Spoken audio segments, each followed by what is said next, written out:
آخری strategic dialogue جو اس کے بعد پاک امریکہ تعلقات دھبردوز ہو گئے تھے ایک طویل عرصے کے لیے کیونکہ وہ ایبٹ آباد کا واقعہ ہو گیا تھا.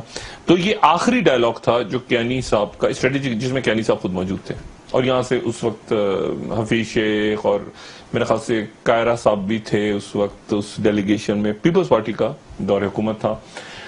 تو کیانی صاحب نے وہاں پہ اوباما کے اچانک اوباما آ گئے اس کمرے میں جہاں میٹنگ ہو رہی تھی وائٹ ہاؤس میں، اوول آفس تھی وائٹ ہاؤس کے اندر، اور کیانی صاحب نے وہ پیپر نکال کے اوباما صاحب کے ہاتھ میں رکھ دیا.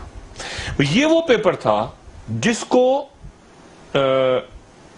ایڈمنڈ میکملن بھی ریجیکٹ کر چکے تھے، یعنی وہ کہہ چکے تھے کہ ہم نہیں مانتے آپ کے اس نظریے کو. اور ایک سال پہلے جو آئی ایس ایف کا کمانڈر ریٹائر ہوا تھا جنرل میکرسٹل، وہ بھی نہ کر چکے تھے کہ ہم بھی نہیں مانتے.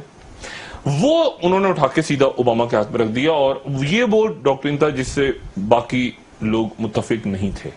تبھی انہوں نے ڈائریکٹ اوباما کو دیا، آرمی چیف نے، یعنی آرمی چیف نے ایسے ہاتھ میں رکھ دیا. اور سارے جو لوگ ہیں ادھر، وہ جو ڈاکٹرین تھا اس کا اہم ترین پہلو یہ تھا، جو اہم ترین بات تھی وہ یہ کہ افغانستان کا معاملہ آپ طے نہیں کر سکتے پاکستان کو بیچ میں سے ہٹا کے.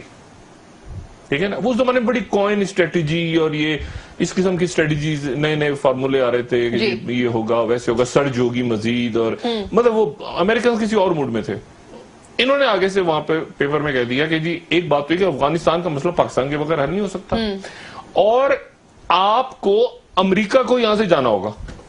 یعنی امریکن اس زمانے میں کہہ رہے ہیں کہ ہم یہاں پہ فوج بڑھائیں گے، ہم یہ کوئن اسٹریٹجی اور جو سرج کے لیے مزید ٹروپس کو لائیں گے. اور کینی صاحب ان کو کہہ رہے ہیں، کیونکہ سویلین حکومت ہی کہہ سکتی تھی، تو کینی صاحب نے اوباما کے ہاتھ میں رکھ دیا، تو وہ کینی ڈاکٹرین کہلایا.